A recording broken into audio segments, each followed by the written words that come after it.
Welcome back to my channel, Pattern of Good Works. My name is Donna, and today we will be in chapter number 6. We'll be using the book, The Specialty Practice of Rehabilitation Nursing, a Core Curriculum, the 8th edition. In the book, we will be on page number 99. And on page number 99, it's talking about performance improvement. And it goes over various different tools that we can utilize for performance improvement. One of the tools is brainstorming, and it goes on to say that brainstorming really enables team members to identify many creative ideas and solutions as possible. All suggestions are recorded to be evaluated at a later time. So I've seen a brainstorming session where we would use post-it notes, the little yellow post-it notes, and then we would jot down our ideas that were coming freely, and then later they would be organized on, say, a board, a whiteboard, and looking for topics, looking for trends, looking for things that are similar and dissimilar. And what we're really doing is trying to generate ideas. We also see a second tool on page 99 is a cause and effect diagram, better known as a fishbone diagram. And a fishbone diagram really is looking for cause and effect with a focus on a problem and not symptoms. We then see an affinity diagram. An affinity diagram as a tool is trying to organize data into groups based on relationships / breakdown in communication barriers. So affinity diagrams, you're looking for relationships. Fishbones, you're looking for cause and effect. The check sheet now allows to identify patterns and trends. And a run chart, you can visually easily detect trends, shifts, or cycles. We also see on page number 100, another tool that can be used is called a histogram. A histogram helps to identify variation and frequency of occurrences of data values. A scatter diagram looks for possible cause and effect between two variables, visual and statistical means to confirm a hypothesis.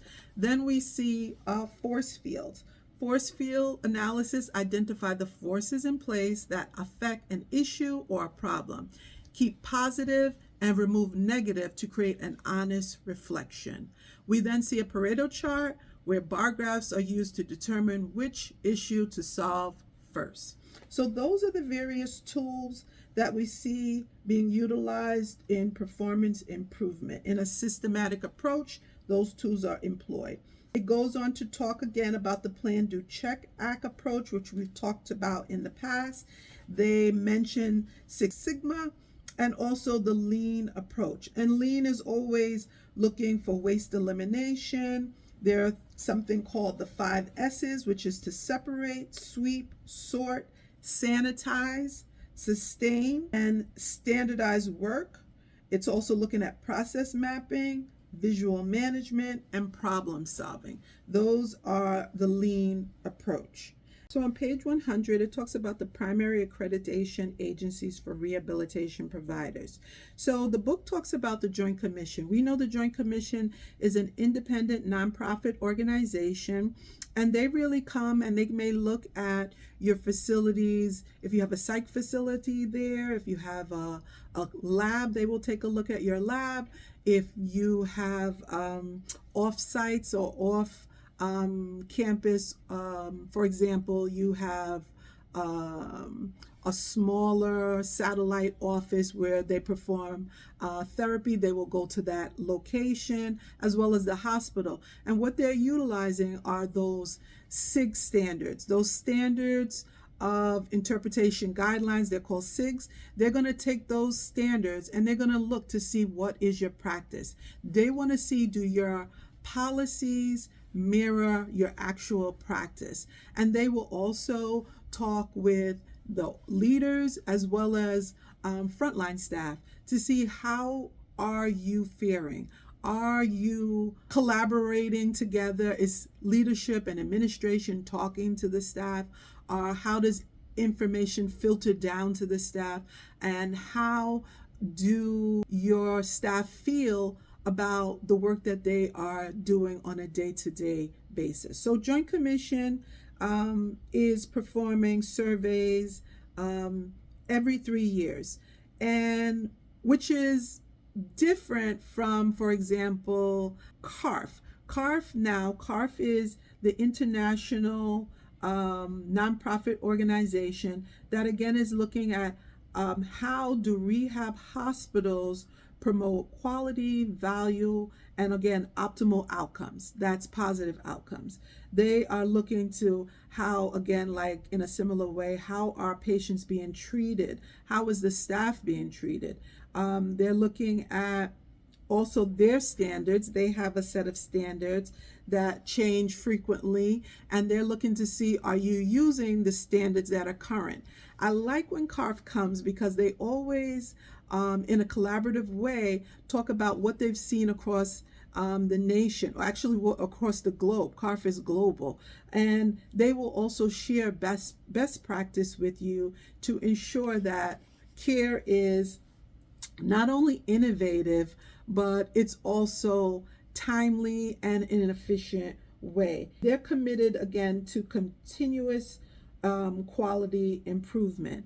In a similar way, they to Joint Commission, CARF accreditation could be every 3 years, but it can also be yearly. Okay, DNV now is another organization who is looking to ensure that their standards are also being translated into care.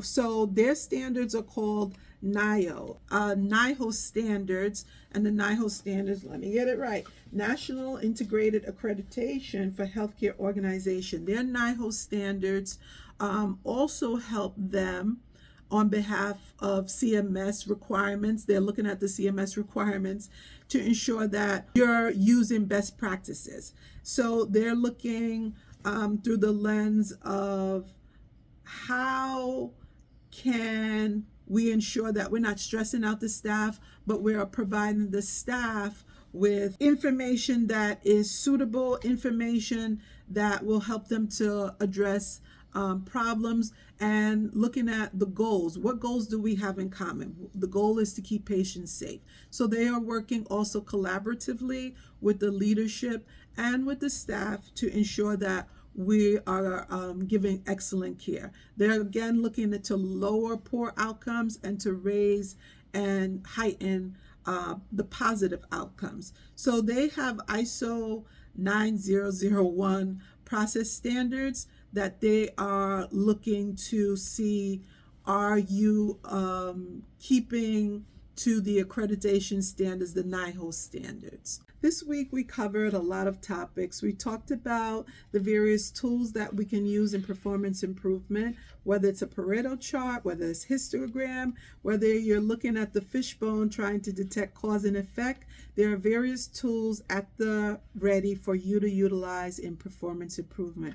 We also went over the various organizations that come to our facilities to ensure that patient care is being done safely, timely, as well as efficiently. So we looked at DNV, and we know DNV can come every year, or you can also have a triennial survey. We also know that CARF, they can be yearly surveys, or organization may ask to be surveyed every 3 years.